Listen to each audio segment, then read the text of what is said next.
Here we are again for the Daily Bread Bible study. We are looking at day 155 for Job chapters 35 through 38.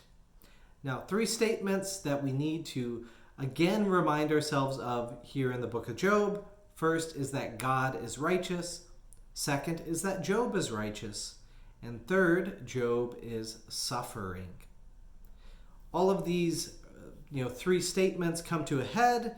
And because of these statements, a man named Elihu critiques Job.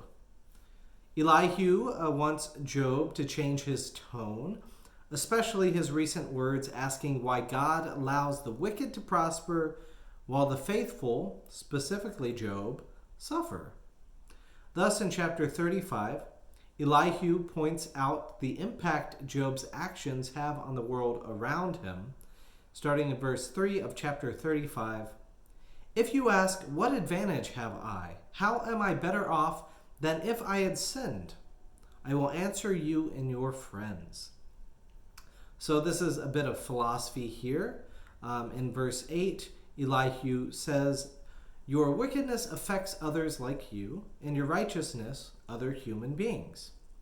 Elihu references communal oppression and communal sin, and the way that communal sin interferes with God's blessings upon the righteous.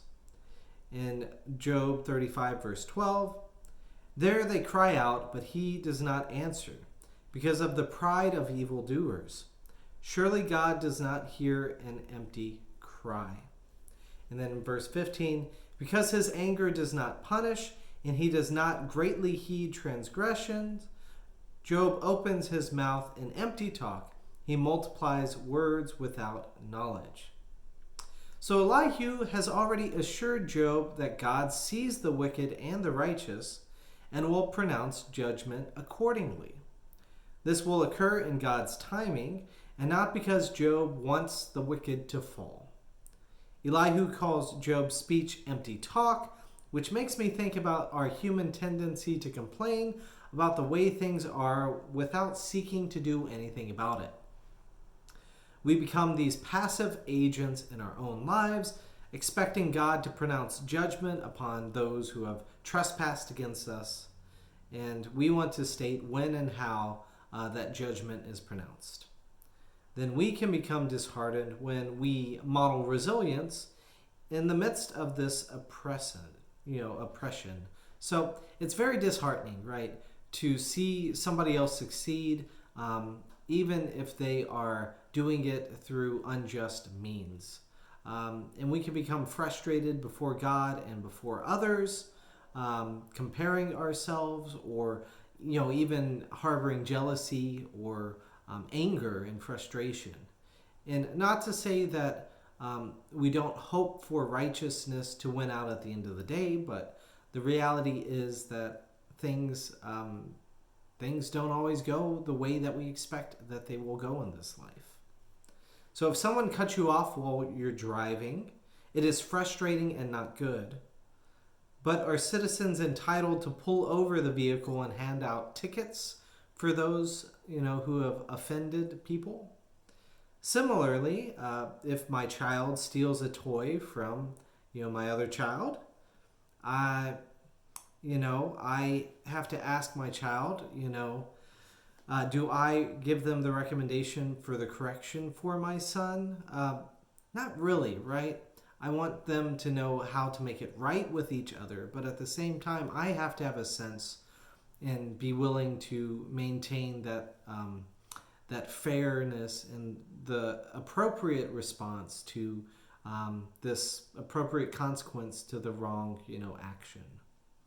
So authority and responsibility to pronounce judgment belong to God alone. And our role is not to enforce judgment. Our role is to remind others of God's ways, especially through proclaiming resilience in word and deeds.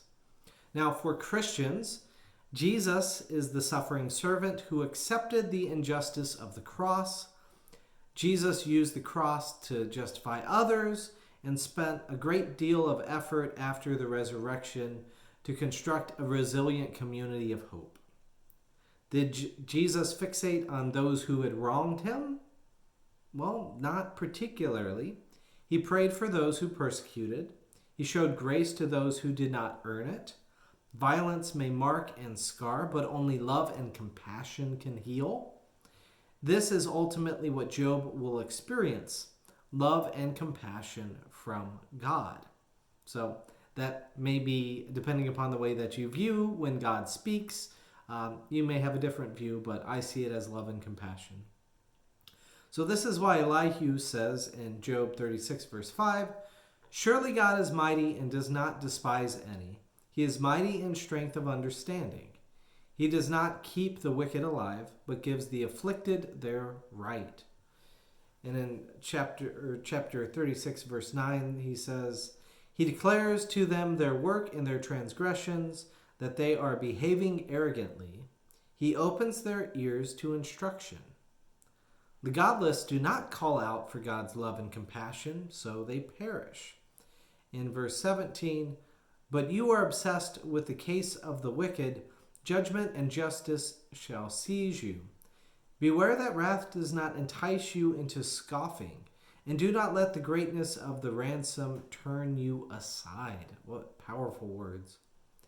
In Job 36:21, he continues, "Beware, do not turn to iniquity. Because of that you have been tried by affliction." Because Job is in pain, Elihu is worried that Job will seek to inflict pain upon others. Elihu then praises God in verse 26, saying, "Surely God is great, and we do not know him. The numbers of his years is unsearchable." It is not stated here, but I imagine Elihu and Job speaking. Elihu then hears a thunderstorm brewing and begins to celebrate how God provides storms that bring rain. So in Job 37, verse 13, "Whether for correction or for his land or for love, he causes it to happen." Elihu then invites Job to reflect upon God's message in the storm. In verse 14, "Hear this, O Job, stop and consider the wondrous works of God." Then, as if by design, God finally speaks to Job. So in chapter 38, as Elihu referenced just moments ago, God is going to use a storm to correct Job. So in verse 1 of chapter 38, "Then the Lord answered Job out of the whirlwind. Who is this that darkens counsel by words without knowledge? Gird up your loins like a man. I will question you, and you shall declare to me." God invites Job to contemplate how things have come to be with God. In Job 38, verse 4, God says, "Where were you when I laid the foundation of the earth? Tell me if you have understanding." In verse 12, "Have you commanded the morning since the beginning your days began, and caused the dawn to know its place?" In verse 24, "What is the way to the path where the light is distributed?" And in verse 34, "Can you lift up your voice to the clouds, so that a flood of waters may cover you?" In verse 41, "Who provides for the raven its prey when its young ones cry to God and wander about for lack of food?" Through these questions, God is really not dismissing or acknowledging Job's point, but rather opening Job's mind to a reality much larger than his individual perspective of suffering. That is hard because in the midst of our own suffering, we tend to get very focused on our own thoughts. We're also human, so that's kind of in part how we operate. Pain is very it's very much individual, and it reminds us of our individual needs very strongly. So, all of this is fascinating to hear how God speaks about this much larger reality that God is concerned about. But anyways, we will continue to hear God speak next time and see what becomes of Job as we wrap up this book of the Bible next time.